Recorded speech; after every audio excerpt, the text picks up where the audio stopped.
We should really find a way to help incels, those who are involuntarily celibate. And we should do it in a way that does not include forcing women to have sex with them, which has actually been suggested by some. David, what on earth are you talking about? So let's back it up. Incel is short for involuntarily celibate.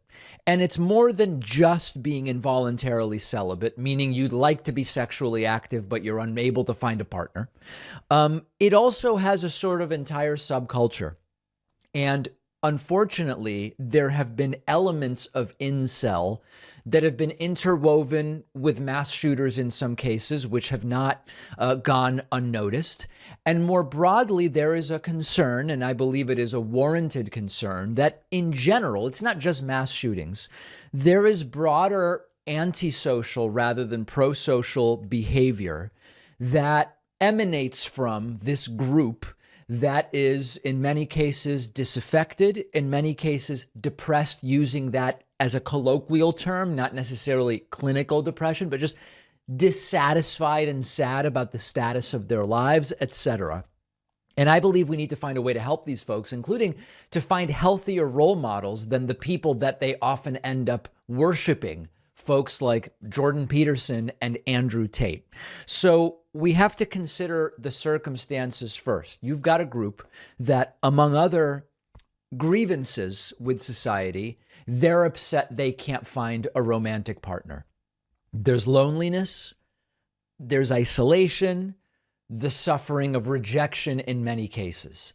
And the reason that it would be important to find a very specific way to help this group of people is not just that if we can improve someone's life, it's a great thing to do, but there's this self-fulfilling prophecy that happens often within the incel community where it's bad for society not to help them. The very isolation and rejection, et cetera, that they suffer leads them to the path where they find negative role models like Jordan Peterson and Andrew Tate, and then they end up blaming everyone else for their misery instead of maybe looking more at themselves and changing themselves.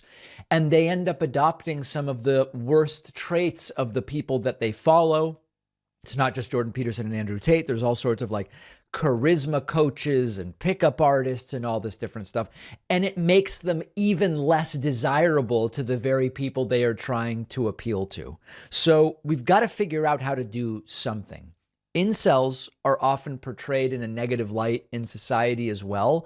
And we know of individuals within the incel community that have embraced hateful ideologies. Sometimes the anger at the world, and for heterosexual incels, the anger at the women that won't give them the time of day, grows into a hateful ideology that includes other groups of people as well. And then sometimes it even leads to violent real-world actions. So number one, it's important to understand that for the vast majority of incels, that's not actually the path. They're not going to become violent. That's not what we're talking about. They're just folks struggling with isolation. Sometimes it's self-esteem, difficulty forming romantic and sexual relationships. We should give them compassion and support rather than judging and condemning them as so many people do on the internet. So the question is, how can society help incels? What can actually be done? It's all pretty, I don't want to say milquetoast stuff, but what I mean is nothing's going to be particularly titillating. I think we all really kind of know what needs to be done. The resources and support need to be there for people who are struggling with either body image or self-esteem issues that become this feedback loop because of their difficulty finding a partner. We have to establish systems of support for them that aren't belittling or condescending. We should encourage people to seek out therapy or counseling to try to work through the issues that are underlying what often is a pretty severe social anxiety, either primary or as a result of their lack of success forming these relationships. Lack of self-confidence. Sometimes there's past traumas or a particularly acute event where they were rejected by someone, which now has a subsequent feedback loop and becomes a self-fulfilling prophecy. all of that stuff may need to sort of be worked through. And so you've got to offer education. You have to think about what resources can be established to really think about how do you navigate dating? How do you navigate relationships? Can you relate to whoever it is that you consider to be in your dating pool based on, your sexual orientation, communication skills, understanding boundaries in some cases, helping people connect with not only others like them struggling with the same thing, but also with those that they would like to be building relationships with. And it could be online, it could be in person. We're not really doing this. And it sort of does fall under the umbrella of we need to fund mental health. The right loves to say, this problem is mental health, that problem is mental health.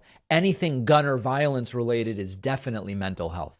And then given the opportunity, they often opt not to properly fund dealing with the mental health components. So we need to do that here. And again, I know that it's very popular to kind of just like make fun of incels or whatever, just kind of like ridicule it or see it as not really a serious problem. It's a real serious problem in society because it is a perpetuating mechanism, a feedback loop for antisocial behavior that sometimes grows into actual violent acts. Send me your thoughts about, as specifically as possible, what can and should be done to support these folks to hopefully allow them to improve their lives.